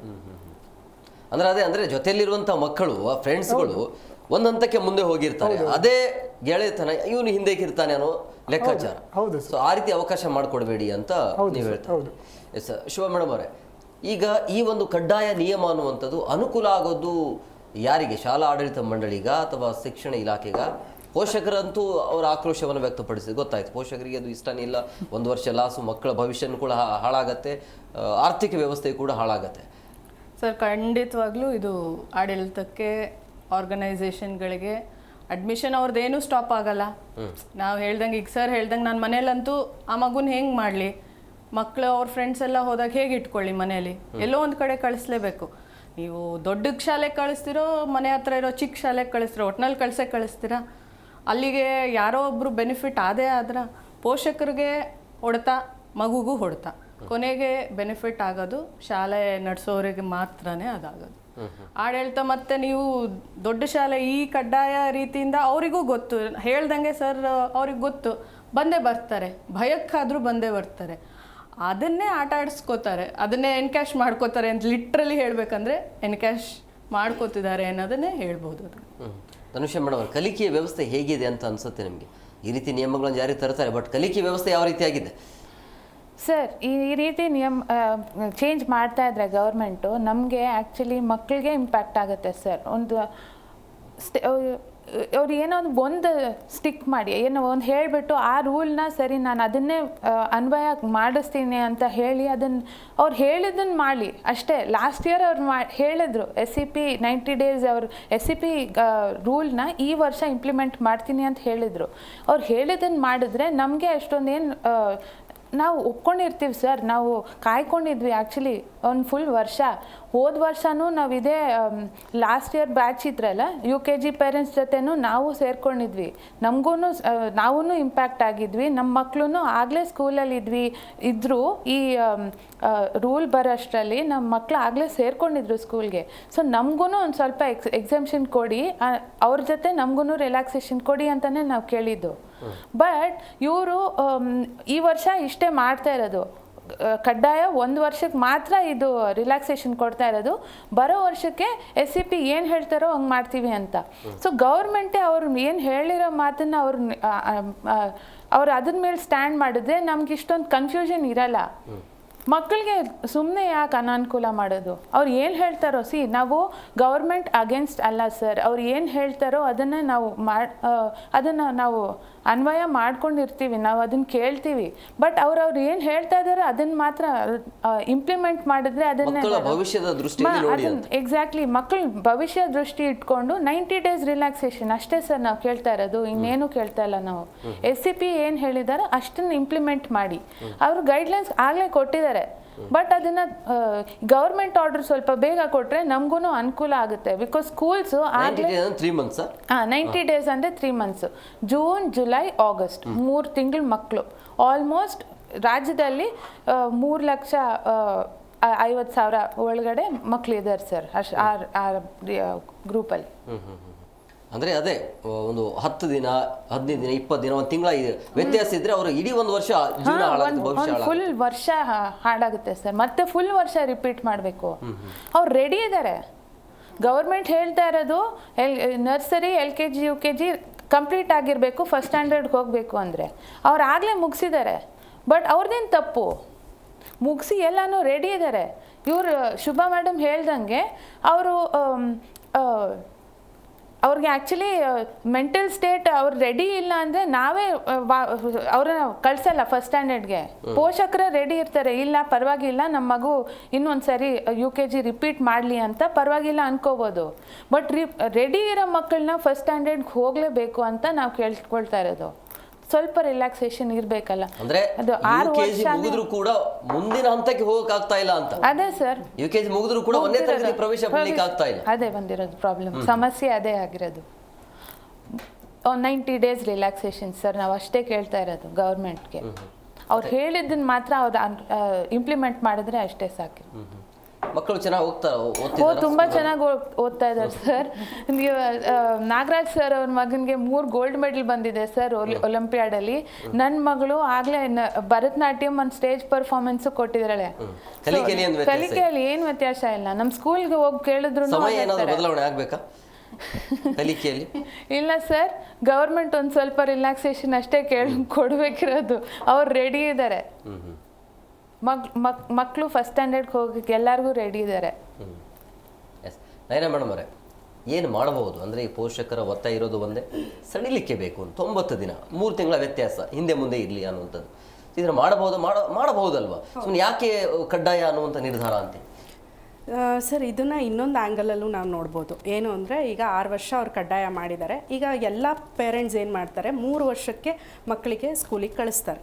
3 ವರ್ಷ LKG ಆಗುತ್ತೆ, 4, 5ನೇಗೆ UKG ಮುಗುತ್ತೆ, ತಕ್ಷಣ ಫಸ್ಟ್ ಸ್ಟ್ಯಾಂಡರ್ಡ್ಗೆ. ಈಗ ಅರ್ಲಿ ಬೇಗ LKGಗೆ ಹಾಕೋದ್ರಿಂದ ಮಕ್ಕಳು, ಈಗ ಅವ್ರ ಮ್ಯಾಮ್ ಹೇಳ್ತಾ ಇದ್ರು ಇಂಟೆಲಿಜೆನ್ಸ್ ಕೋಶಂಟ್ಗಿಂತ ಎಮೋಷನಲ್ ಕೋಶಂಟ್ ತುಂಬ ಮುಖ್ಯ ಅಂತ. ಈಗ ಇಂಟೆಲಿಜೆಂಟ್ ಕೋಶಂಟ್ ಅಂದರೆ ಬರೀ ಕಲಿಕೆ ಅನ್ನೋದೊಂದೇ ಅಲ್ಲ, ಕಲಿಯೋದು, ಓದೋದು, ಬರೆಯೋದು ಅನ್ನೋದಲ್ಲ. ಈಗ ಆನ್ಸ್ಟೀನ್, ನಮ್ಮ ಆಲ್ಬರ್ಟ್ ಆನ್ಸ್ಟೀನ್ಗೆ ಅವ್ರಿಗೆ IQ ಚೆನ್ನಾಗಿತ್ತು, ಬಟ್ ಅವರು ಕಲ್ತಿದ್ದು, ಓದಿದ್ದು, ಬರೆಯೋಕ್ಕೆ ಬರ್ತಿದ್ದು 6 ವರ್ಷದ ನಂತರ. ಅಂದರೆ IQ ಚೆನ್ನಾಗಿತ್ತು ಅಂದರೆ ಅವರ ಥಿಂಕಿಂಗ್ ಕೆಪಾಸಿಟಿ ಚೆನ್ನಾಗಿರುತ್ತೆ. ಹೆಂಗೆ ಥಿಂಕ್ ಮಾಡಬೇಕು, ಯಾವುದು ಆ ಒಂದು ನಮ್ಮ ಬ್ರೈನ್ ಯಾವಾಗಲೂ ಒಂದು ಸರ್ವೈವಲ್ ಮೋಡ್ ಇರೋದ್ರಿಂದ ಆ ಫಿಯರ್ ಆದಷ್ಟು ಕಡಿಮೆ ಆಗಬೇಕು. ಮಕ್ಕಳಿಗೆ 6 ವರ್ಷದ ಒಳಗೆ ಆದಷ್ಟು ಆ ಸುರಕ್ಷತೆಯ ಮನೋಭಾವನೆ ಹೆಚ್ಚಿರುತ್ತೆ. ಆವಾಗ ಅಪ್ಪ ಅಮ್ಮನ ಹತ್ರ ಆಟ ಪಾಠ ಕಲ್ತ್ಕೋತಾ ಇದ್ದರೆ ಅವರಿಗೆ ಅವಾಗ ಒಂದು ಸೆಕ್ಯೂರಿಟಿ ಜಾಸ್ತಿ ಆಗುತ್ತೆ, ಅವರ ಡಿಪೆಂಡೆನ್ಸಿ ಕಡಿಮೆ ಆಗುತ್ತೆ, ಅವರು ಇಂಡಿಪೆಂಡೆಂಟ್ ಆಗೋಕ್ಕೆ ಶುರುವಾಗ್ತಾರೆ. ಸೊ ಇಲ್ಲಿ ಏನಾಗುತ್ತೆ, ಮಕ್ಕಳನ್ನ ಬೇಗ ಸ್ಕೂಲಿಗೆ, ಪೇರೆಂಟ್ಸ್ದು ತಪ್ಪಲ್ಲ, ಅವರು ಹೋಗಬೇಕು, ಜಾಬ್ಗೆ ಹೋಗಬೇಕು, ಅವ್ರದ್ದು ಫೈನಾನ್ಷಿಯಲ್ ಕಂಡೀಷನ್ ಈ ಪ್ರಾಬ್ಲಮಲ್ಲಿ ಇರುತ್ತೆ. ಆದರೆ ಈ 3 ವರ್ಷಕ್ಕೆ ಸ್ಕೂಲಿಗೆ ಕಳಿಸಿದ ತಕ್ಷಣ ಮಕ್ಕಳಲ್ಲಿ ಆ ಫಿಯರ್ ಜಾಸ್ತಿ ಆಗ್ತಾ ಹೋಗುತ್ತೆ.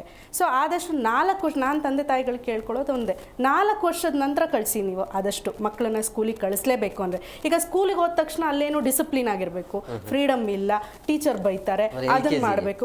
LKG UKG ಅಲ್ಲೆಲ್ಲ ಫ್ರೀಡಮ್ ಆದಷ್ಟು ಕಟ್ ಮಾಡ್ತಾ ಬರ್ತಾರೆ. ಮಕ್ಕಳಿಗೆ ಆ ಫ್ರೀಡಮ್ ಇಲ್ಲ ಅಂದ ತಕ್ಷಣ ನನಗೇನೋ ಪ್ರಾಬ್ಲಮ್ ಇದೆ, ನನಗೇನೋ ಡೇಂಜರ್ ಇದೆ, ಸೊ ನನಗೆ ಅಮ್ಮ ಬೇಕು, ಅಪ್ಪ ಬೇಕು, ಈ ಡಿಪೆಂಡೆನ್ಸಿ ಜಾಸ್ತಿ ಆಗ್ತಾ ಹೋಗುತ್ತೆ. ಸೊ ದೊಡ್ಡವ್ರು ಆಗ್ತಾ ಅವ್ರು ಈಗ ನೋಡಿ, ಈಗ ಮಕ್ಕಳು 10th ಸ್ಟ್ಯಾಂಡರ್ಡಲ್ಲೆಲ್ಲ ಈ ಲವ್ ಕೇಸ್ ಜಾಸ್ತಿ ಆಗೋದು. ಏನಕ್ಕೆ ಲವ್ ಕೇಸ್ ಜಾಸ್ತಿ ಆಗೋದು? ಇಲ್ಲಿ ಸರಿಯಾಗಿ ಎಮೋಷ್ನಲ್ ರೆಗ್ಯುಲೇಷನ್ ಆಗಿಲ್ಲ, ಇಲ್ಲಿ ಅಮ್ಮ ಯಾವಾಗ ಸಿಗಬೇಕು ಸಿಕ್ಕಿಲ್ಲ, ಎಲ್ಲಿ ಅಪ್ಪ ಸಿಗಬೇಕು ಸಿಕ್ಕಿಲ್ಲ, ಇಲ್ಲಿ ಮಕ್ಕಳಿಗೆ ಕನೆಕ್ಷನ್ ಬಿಲ್ಡ್ ಆಗಿಲ್ಲ. ದೊಡ್ಡವರಾದ ನಂತರ ಈ ಥರ ಡಿಪೆಂಡೆನ್ಸಿ ಜಾಸ್ತಿ ಆಗುತ್ತೆ. ಜಾಸ್ತಿ ಅವರಿಗೆ ಏನು ಹೊರಗಡೆ ಲವ್ವು, ಅಫೇರ್ಸು, ಮದುವೆ ಆದಮೇಲೆ ಅಫೇರ್ಸ್ ಇಟ್ಕೊಳ್ಳೋದು, ಆಮೇಲೆ ರಿಲೇಷನ್ಶಿಪ್ಪಲ್ಲಿ ಪ್ರಾಬ್ಲಮ್ ತಂದ್ಕೊಳ್ಳೋದು, ಇಲ್ಲ ಬಿಸ್ನೆಸ್ಸಲ್ಲಿ ಡಿಪೆಂಡೆಂಟ್ ಆಗೋದು, ಎಲ್ಲದರಲ್ಲೂ ಡಿಪೆಂಡೆನ್ಸಿ ಕ್ರಿಯೇಟ್ ಆಗುತ್ತೆ. ಯಾಕೆ? ಇಲ್ಲಿ ಅಮ್ಮ ಅಪ್ಪ ಸರಿಯಾಗಿ ಸಿಕ್ಕಿಲ್ಲ. ಸೊ ಆದಷ್ಟು ತಂದೆ ತಾಯಿಗಳು ಮಕ್ಕಳನ್ನ 3 ವರ್ಷ 4 ವರ್ಷದ ತನಕ ಅವ್ರಿಗೆ ಆಡೋದಕ್ಕೆ ಬಿಡಬೇಕು. ಆಡ್ಬೇಕು, ರೆಗ್ಯುಲೇಟ್ ಮಾಡಬಾರ್ದು. ಇಲ್ಲಿ ಗೀಚ್ಬೇಡ, ಅಲ್ಲಿ ಮಾಡಬೇಡ, ಇದನ್ನು ತೆಗಿಬೇಡ, ಅದನ್ನು ತೆಗಿಬೇಡ. ಮಾಡಲಿ, ಮಕ್ಕಳಿರೋದೇ ಆಟ ಆಡೋದಕ್ಕೆ, ಮಕ್ಕಳಿರೋದೇ ಗೋಡೆ ಮೇಲೆ ಗೀಚೋದಕ್ಕೆ, ಮಕ್ಕಳಿರೋದೇ ಹರಡೋದಕ್ಕೆ. ಅಯ್ಯೋ ಮಕ್ಕಳು ಹರಡ್ತಾರೆ, ಮನೆ ನೀಟಾಗಿರ್ಬೇಕು. ಇವೆಲ್ಲ ಸ್ವಲ್ಪ ಕಡಿಮೆ ಮಾಡಿ ಆಮೇಲೆ ನಿಮ್ಮದು ಏನು ದುಡಿಮೆ ಗಿಡಿಮೆ ನೋಡ್ಕೋಬೋದು. ಆಮೇಲೆ ಇಲ್ಲ ತಂದೆ ತಾಯಿಗಳನ್ನು ಕರೆಸ್ಕೊಂಡು ಅವ್ರ ಜೊತೆ ಇರಿಸ್ಕೊಳ್ಳೋದು, ಇದ್ರ ಮೇಲೆ ಸ್ವಲ್ಪ ಫೋಕಸ್ ಮಾಡಬೇಕು. ಈ IQ ಆಗಲಿ, ಎಮೋಷ್ನಲ್ ಇಂಟೆಲಿಜೆನ್ಸ್ ಆಗಲಿ, ಹ್ಯಾಪಿನೆಸ್ ಕೋಶಂಟ್ ಆಗಲಿ, ಇದೆಲ್ಲ ಮುಂಚೆ ಬರಬೇಕು. ಈ 6 ವರ್ಷದಲ್ಲಿ ಇದೆಲ್ಲ ಸರಿ ಇತ್ತು ಅಂದರೆ ಇನ್ನು ಮಕ್ಕಳು 100 ವರ್ಷ ಆರಾಮಾಗಿ ಖುಷಿಯಾಗಿ ಚೆನ್ನಾಗಿ ಬದುಕ್ತಾರೆ. ಸೊ ಈ ಈಗ ರಿಲ್ಯಾಕ್ಸೇಷನ್ ಕೊಟ್ಬಿಟ್ಟು ಮುಂದೆ ರಿಲ್ಯಾಕ್ಸೇಷನ್ ಇರೋದು ಒಳ್ಳೆಯದೇ. ಯಾಕಂದರೆ ತಂದೆ ತಾಯಿಗಳಿಗೂ ಅರ್ಥ ಆಗುತ್ತೆ, ಬರ್ತಾ ಮಕ್ಕಳದು ಏನು ಪ್ರಾಬ್ಲಮ್ಮು, ಅವರು ಫ್ರಸ್ಟ್ರೇಟ್ ಆಗಿ ಮನೇಲಿ ಗಲಾಟೆ ಮಾಡ್ತಿದ್ರೆ ಮಕ್ಕಳು ತಂದೆ ತಾಯಿಗಳು ಹುಡುಕ್ತಾರೆ ಎಲ್ಲಿ ಪ್ರಾಬ್ಲಮ್ ಇದೆ ಅಂತ, ಸರಿ ಮಾಡ್ಕೋತಾರೆ, ಅವರು ಸರಿ ಆಗ್ತಾರೆ. ಈಗ ತಕ್ಷಣಕ್ಕೆ ಈ ಪಾಲಿಸಿ ತಂದರೆ ಮಕ್ಳಿಗೂ ತೊಂದರೆ ಆಗುತ್ತೆ, ತಂದೆ ತಾಯಿಗಳಿಗೂ ತೊಂದರೆ ಆಗುತ್ತೆ, ಎಲ್ಲರಿಗೂ ಪ್ರಾಬ್ಲಮ್ ಆಗುತ್ತೆ ಸರ್. LKGಯಲ್ಲಿ ಅಲ್ಲಿ ವ್ಯತ್ಯಾಸ ಇರಲಿ ಅಂತ, ಅಲ್ಲಿ ವ್ಯತ್ಯಾಸ ಮಾಡಲಿ, ಅಲ್ಲಿ ಏನಾದ್ರು ಅವೇರ್ನೆಸ್ ಕ್ರಿಯೇಟ್ ಮಾಡಲಿ, ಅಲ್ಲಿ ಮಕ್ಕಳಿಗೆ ಇವ್ರಿಗೆ ನಿಜವಾಗ್ಲೂ ಮಕ್ಕಳಿಗೆ ಒಳ್ಳೇದು ಮಾಡಬೇಕು ಅನ್ನೋ ಇದಿದ್ರೆ ಕೆಲವೊಂದು ಅವೇರ್ನೆಸ್ ಪ್ರೋಗ್ರಾಮ್ಸು, ತಂದೆ ತಾಯಿಗಳಿಗೆ ಪೇರೆಂಟಿಂಗ್ ಪ್ರೋಗ್ರಾಮ್ಸು, ಈ ಥರದ್ದು ಏನಾದರೂ ತಂದು ಸರಿ ಮಾಡಲಿ. ಇಲ್ಲಿ ಕಡ್ಡಾಯ ಮಾಡೋದು ಸರಿಯಲ್ಲ, ಅದನ್ನು ನಾನು ಹೇಳೋಕ್ಕೆ ಇಷ್ಟಪಡ್ತೀನಿ. ಸರ್, ಇವ್ರು ಹೇಳ್ದಂಗೆ, ಬಟ್ ಈ ಆ್ಯಕ್ಚುಲಿ ನಮ್ದೇನು ಸಮಸ್ಯೆ ಅಂದರೆ, last year sir Madhu Bangarappa sir rule ಇವರು ಲಾಸ್ಟ್ ಇಯರ್ ಎಕ್ಸೆಂಪ್ಷನ್ ಕೊಟ್ರಲ್ಲ, ರಿಲ್ಯಾಕ್ಸೇಷನ್ನು, ಅವ್ರು ಫುಲ್ ಬ್ಯಾಚ್ ಕೊಟ್ಟರು. ಬಟ್ ಅವ್ರು ಆ ಟೈಮಲ್ಲಿ ಸ್ಕೂಲ್ಸ್ ಎಲ್ಲನೂ ಅವಾಗಲೇ ಅವ್ರಿಗೆ ಆ್ಯಕ್ಚುಲಿ ಸೀರಿಯಸ್ನೆಸ್ ಗೊತ್ತಾಗಿರೋದು.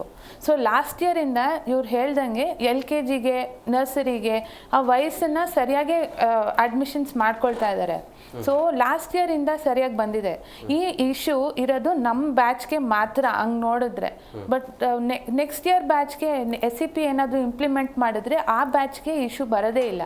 ನಮ್ಮ ಬ್ಯಾಚಿಗೆ ಮಾತ್ರ ಇನ್ ಕೇಸ್ SCPನೂ ಇಂಪ್ಲಿಮೆಂಟ್ ಮಾಡಿಲ್ಲ ಅಂದರೆ ನಮ್ಮ ಮಕ್ಳು ಮಾತ್ರ, ಅಂದರೆ ಈ ವರ್ಷದ ಮಕ್ಳು ಮಾತ್ರ ಇನ್ನೊಂದು ಸರಿ ರಿಪೀಟ್ ಮಾಡಬೇಕಾಗತ್ತೆ. SCP ರೂಲ್ ಏನಾದರೂ ಇಂಪ್ಲಿಮೆಂಟ್ ಮಾಡಿದ್ರೆ ಆಗಲೇ ಬರೋ ವರ್ಷ ಅವ್ರಿಗೆ ಎಕ್ಸೆಂಪ್ಷನ್ ಇದ್ದೇ ಇರುತ್ತೆ. ನಮ್ಮ ಬ್ಯಾಚಿಗೆ ಮಾತ್ರ ಇಂಪ್ಯಾಕ್ಟ್ ಆಗ್ತಾ ಇದೆ. ಸೊ ಅದನ್ನೊಂದು ಸ್ವಲ್ಪ ನೋಡಿಕೊಂಡ್ರೆ ಅವರು ಗೌರ್ಮೆಂಟ್ ಒಂದು ಸ್ವಲ್ಪ ನಮ್ಮ ಬ್ಯಾಚ್ಗೂ ಸ್ವಲ್ಪ ಎಕ್ಸೆಂಪ್ಷನ್ ಕೊಟ್ಟರೆ ನಮ್ಗೊಂದು ಸ್ವಲ್ಪ ಒಳ್ಳೇದಾಗುತ್ತೆ. ಏನು ಹೇಳ್ತೀರಿ ಮೇಡಮ್ ಕೊನೆಯದಾಗಿ? ಅದು ಇತ್ಯರ್ಥ ಆಗಿಲ್ಲ. ಇವಾಗ ಮೇಡಮ್ ಹೇಳ್ದಂಗೆ 4 ವರ್ಷ ನೀವು LKG UKG ಆ ಹಂತದಲ್ಲಿ ಏನಾದರೂ ಮಾಡಿ, ನೀವು ಒಂದೇ ಸತಿ ಪಾಲಿಸಿ ಓವರ್ ನೈಟ್ ಇಂಪ್ಲಿಮೆಂಟ್ ಮಾಡೋಕ್ಕೆ ಹೋದರೆ ಅಡ್ವರ್ಸ್ ಎಫೆಕ್ಟ್ ತುಂಬ ಇರುತ್ತೆ. ಯಾಕಂದರೆ ಮೇಡಮ್ ಹೇಳಿದ್ರು ಇವಾಗ 3 ವರ್ಷ ಅಂದರು, 3 ವರ್ಷ ಇಲ್ಲ ಸರ್, 1.5 ವರ್ಷದಿಂದ ಸ್ಕೂಲಿಗೆ ಸೇರಿಸ್ತಾ ಇದ್ದಾರೆ. ಪ್ರೀ ಟಾಡ್ಲರ್, ಮದರ್ ಟಾಡ್ಲರ್ ಎಲ್ಲ ಈ ಥರ ಬರ್ತಾ ಇದೆ. ಸೊ ಹಾಗಾಗಿ ನಾವು ಅಲ್ಲಿಂದ ನೋಡ್ತಾ ಹೋದಾಗ ಮಗು ಬೆಳವಣಿಗೆ ನೀವು LKG UKG ಬರೋಷ್ಟೊತ್ತಿಗೆ ಅದೊಂದು ಹಂತಕ್ಕೆ ಬಂದಿರತ್ತೆ. ನೀವು ಆ ಮಗು ಯಾವ ಥರ ಇದೆ, ಯಾವ ಕಡೆ ಇನ್ಕ್ಲಿನೇಷನ್ ಇದೆ ಎಲ್ಲ ಗೊತ್ತಾಗಿದೆ. ಪೋಷಕರು ಕೂಡ ಅದನ್ನು ಪ್ಲ್ಯಾನ್ ಮಾಡ್ತಾರೆ. ನಾನು ನನ್ನ ಮಗುನ ಹಿಂಗೆ ಬೆಳೆಸ್ತೀನಿ, ಈ ಕಡೆನೇ ಹಾಕ್ತೀನಿ, ಇಂಥ ಸ್ಕೂಲಿಗೆ ಕಳಿಸ್ತೀನಿ, ಅಥವಾ ನಾನು ಆ ಮಗು ಈ ಹಂತಕ್ಕೆ ಬಂದಾಗ ನನ್ನ ಜಾಬಿಗೆ ಅಥವಾ ನನ್ನ ಕರಿಯರ್ ಮತ್ತೆ ಹಿಂಗೆ ಮಾಡ್ಕೋತೀನಿ ಅಂತ ಎಲ್ಲ ಪ್ಲ್ಯಾನ್ ಮಾಡಿದಾಗ ಅದನ್ನು ಒಂದು ಹಂತವಾಗಿ ಹೋಗ್ತಾರೆ ನಾವೂ. ಸೊ ನಾವು ಇದನ್ನು ಇಂಪ್ಲಿಮೆಂಟ್ ಮಾಡಲಿ, ಒಂದು ಹಂತಕ್ಕೆ ಮಾಡಲಿ. ಈಗ ಇಲ್ಲಿಂದ 1.5 ವರ್ಷದಿಂದ ಬಂದಿರೋ ಮಗು ಮತ್ತೆ ಅಲ್ಲಿ ಓದು ಅಂದರೆ ಅಗೇನ್ ಅದು ಡೆವಲಪ್ಮೆಂಟಲ್ ಲ್ಯಾಕ್ ಆಗುತ್ತೆ ಮಗುಗೆ. ಸೊ ಅದಕ್ಕೋಸ್ಕರ ಮಾಡಲಿ. LKG UKG ಲೆವೆಲಲ್ಲಿ ಆ ಥರ ಏನಾದರೂ ಕಂಡು ಬಂತು, ಅಲ್ಲಿ ಫಿಲ್ಟ್ರಿಂಗ್ ಮಾಡ್ಬೋದು, ಅಲ್ಲಿ ಕೌನ್ಸಿಲಿಂಗ್ ಕೊಡ್ಬೋದು, ಮೇಡಮ್ಗೆ ವರ್ಕ್ಶಾಪ್ಸ್ ಕೊಡ್ಬೋದು, ಅವೇರ್ನೆಸ್ ಹೇಳ್ಕೊಡ್ಬೋದು, ಮಗುನ ಅಲ್ಲಿಂದ ಅಸೆಸ್ ಮಾಡಲಿ. ಆವಾಗ ಫಸ್ಟ್ ಸ್ಟ್ಯಾಂಡರ್ಡಿಗೆ 1ನೇ ತರಗತಿಗೆ ಫಿಲ್ಟರ್ ಅಪ್ಲೈ ಮಾಡ್ಬೋದು. ಅದು ಹೆಲ್ದಿ. ಕ್ವಿಕ್ ಆಗಿ ಸರ್, ನಮ್ಮದು ಕೊನೆಯದಾಗಿ ಸರ್ಕಾರಕ್ಕೆ ಮನವಿ ಇಷ್ಟೇ. ರಾಜ್ಯ ಶಿಕ್ಷಣ ನೀತಿ ಅನ್ವಯ ನಮಗೆ ಸ್ವಲ್ಪ ಮಕ್ಕಳ ವಯೋಮಿತಿಯಲ್ಲಿ ವಿನಾಯಿತಿ ಕೊಟ್ಟರೆ, ಈಗೇನು ಆಲ್ರೆಡಿ ನರ್ಸರಿ LKG UKG ಓದಿರೋ ಮಕ್ಕಳಿದ್ದಾರೆ ಅವರಿಗೆ ಮುಂದಕ್ಕೆ ಹೋಗಲಿಕ್ಕೆ ಅನುಕೂಲ ಆಗುತ್ತೆ.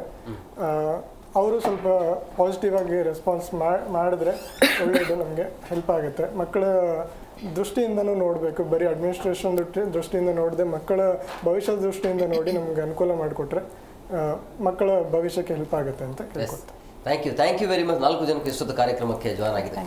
ಎಸ್ ಸರ್, ನೋಡಿದ್ರಲ್ಲ ವೀಕ್ಷಕರೇ, ಈಗ ಈ ಸರ್ಕಾರದ 6 ವರ್ಷದ ಕಡ್ಡಾಯ ನಿಯಮ ಇದೆಯಲ್ಲ, ನಿಮ್ಮ ಉದ್ದೇಶ ಒಳ್ಳೆಯದೇ ಇರಬಹುದು. ಅಂದರೆ ಮಕ್ಕಳ ಸಮಗ್ರ ಬೆಳವಣಿಗೆ ದೃಷ್ಟಿನೋ ಅಥವಾ ಯಾವುದೋ ಒಂದು ದೃಷ್ಟಿಯಿಂದ ಉದ್ದೇಶ ಒಳ್ಳೆದಿದ್ರೂ ಕೂಡ ಪೋಷಕರ ಕಡೆ ಗಮನ ಕೊಡಬೇಕಾಗಿದೆ. ಪೋಷಕರ ಆರ್ಥಿಕ ವ್ಯವಸ್ಥೆ ಯಾವ ರೀತಿಯಾಗಿದೆ, ಅದರ ಜೊತೆಗೆ ಈ ಶಿಕ್ಷಣ ತಜ್ಞರು, ಪೋಷಕರು ಮತ್ತು ಶಾಲಾ ಆಡಳಿತದ ಜೊತೆಗೆ ನೀವು ಸಮಗ್ರವಾಗಿ ಸಂವಾದವನ್ನು ನಡೆಸಿದರ ಇಲ್ಲ ಅಂತೇಳಿ, ಅಥವಾ ನಿಮ್ಮ ನಿಯಮಗಳು ಯಾವ ರೀತಿಯಾಗಿದೆ ಎಲ್ಲದರ ಜೊತೆಗೆ ಸಂವಾದ ನಡೆಸಾದ್ಮೇಲೆ ಒಂದು ಸಮತೋಲನದ ನಿರ್ಧಾರ ತೆಗೆದುಕೊಳ್ಳೋದು ಒಳ್ಳೆಯದಂತ ಹೇಳ್ತಾ ಇವತ್ತಿನ ಕಾರ್ಯಕ್ರಮವನ್ನು ಮುಗಿಸ್ತೀವಿ. ನೋಡ್ತಾ ಇರಿ ಜಿ ಕನ್ನಡ ನ್ಯೂಸ್, ಸತ್ಯವೇ ಸುದ್ದಿಯ ಜೀವಾಳ.